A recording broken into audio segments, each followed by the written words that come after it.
Good morning everyone. এটা তোমাদেরকে যেটা দেখাচ্ছি সেটা হচ্ছে আমার ব্যালকনির কাজ। আর এটা পুরোটাই এই যে বরফ হয়ে গেছে, এই দেখো পুরোটাই বরফ হয়ে গেছে, কিছু দেখা যাচ্ছে না। আজকে আমার ডক্টর চেক আপ আছে, তো এখন আমরা বেরোবো। এখন বাজছে 8:20। আজকে আমার অ্যাপয়েন্টমেন্ট আছে 9:30টায়। কুণ্ডুবাবু অনেক আগে উঠে গেছে। আজকে কুণ্ডুবাবুর অফিস থেকে লিভ নিয়েছে, কারণ প্রত্যেক ডক্টর চেক আপে ও অফিস চলে যায়, তো তার জন্য ও খুব তাড়াতাড়ি করে, তাড়াহুড়ো করে। তো ও নিজের থেকে সেটা রিয়েলাইজ হয়েছে, সেই জন্য ও ছুটি নিয়েছে আর কি আজকে।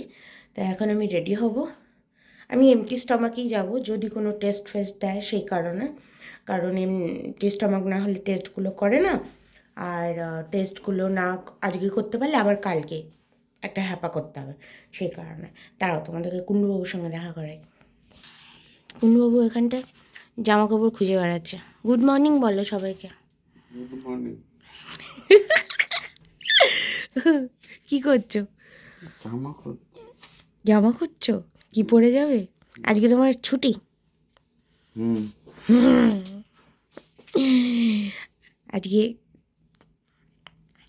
কুণ্ডুবাবু না এই বিয়ের হচ্ছে চেক আপের দিন আমার থেকে বেশি কুণ্ডুবাবু খুশি হয়। ওখানটায় গিয়ে আল্ট্রাসাউন্ডের ওখানটায় হার্টবিটটা শুনতে পায়, যদিও সেটার সিডি কপি দিয়ে দেয়, মোবাইলেই থাকে। ওটা তো প্রত্যেক দিনই একবার করে প্রায় শোনে, কিন্তু আজকে এই মাসের এই একটা দিন ও খুব খুশি হয়। আমাকে সে কখন থেকে ডাকছে, ওঠ ওঠ, যাবি না ওঠ। আরে 9:30 তো, এত তাড়াতাড়ি কী করবো উঠে? হ্যাঁ, টাইমে যেতে হয় না? টাইমের আগে যেতে হয় বলো। ওখানে গিয়ে দাঁড়িয়ে থাকবে আর ডক্টরের চেম্বারের সামনে খালি পায়চারি করবে, খালি পায়চারি করবে। তো আমি একটু স্কিন কেয়ার করে নিই, কারণ বাইরে যাওয়ার আগে এই ঠান্ডায় স্কিন কেয়ার না করলে মুখটা ফেটে যাবে। কোনো তুমি করেছো কি আবার স্কিন কেয়ার? আমার 6টার সময় হয়ে যায়। সকালে উঠেই ও স্নান করে নিয়েছে আজকে।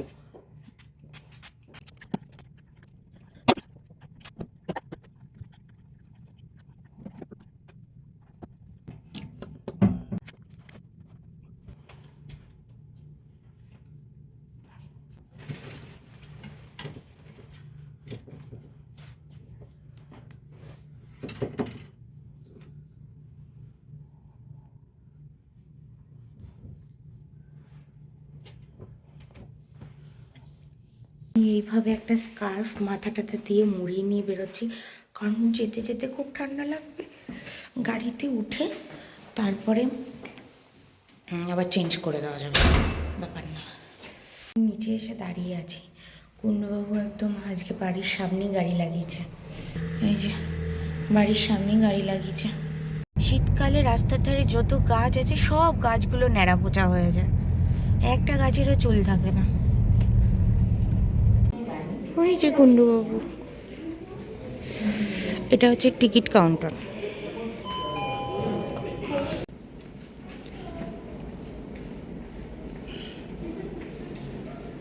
এই ডাক্তারটা দেখছি।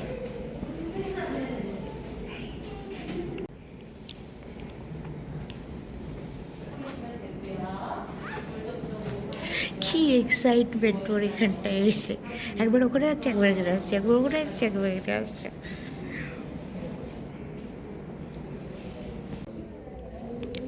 চেক আপ হয়ে গেছে, কুণ্ডুবাবুকে ডাক্তার একটু ডাকলো, তাই গেছে। আমি এখানে একটু বসে আছি। বাইরে না বরফ পড়ছে। কুণ্ডুবাবু গাড়ি আনতে গেল, আমি এই এক্সিট দিয়ে বেরিয়ে এই মিডিলটায় দাঁড়িয়ে আছি। গাড়ি নিয়ে আসুক তারপরে উঠবো। বাইরে প্রচণ্ড ঠান্ডা। গাড়ি আনছে, কীরকম বরফ পড়ছে।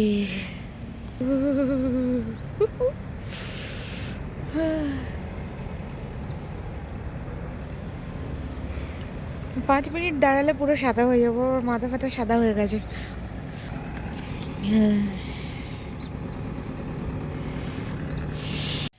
চলে এসছি আমরা বাড়িতে।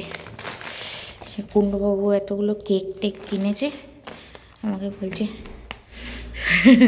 ঘরে ঢুকিয়ে দিয়ে তারপরে যাব, চল। বাড়িতে চলে এসেছি। কুণ্ডবাবু আমাকে চা করে দিল, আমি ড্রেস চেঞ্জ করলাম, যে লাল চা সাথে এই দুটো বান। বিছানায় বসেছি কারণ খুব ঠান্ডা লাগছে আমার, ওই কারণে বিছানায় বসলাম। কুণ্ডবাবু এখন একটু বেরোবে, কারণ গাড়ির আজকে সিএফ আছে, সেটা করতে যাবে। আমি বাড়িতে থাকবো, রান্নাবাড়ি করব। তো আজকের মতো ব্লগটা এই পর্যন্তই। যদি তোমাদের আমার এই 3rd মান্থস চেক আপের ব্লগটা ভালো লেগে থাকে তাহলে অবশ্যই লাইক করো, কমেন্ট করে বলো। আর আমার নেক্সট মান্থে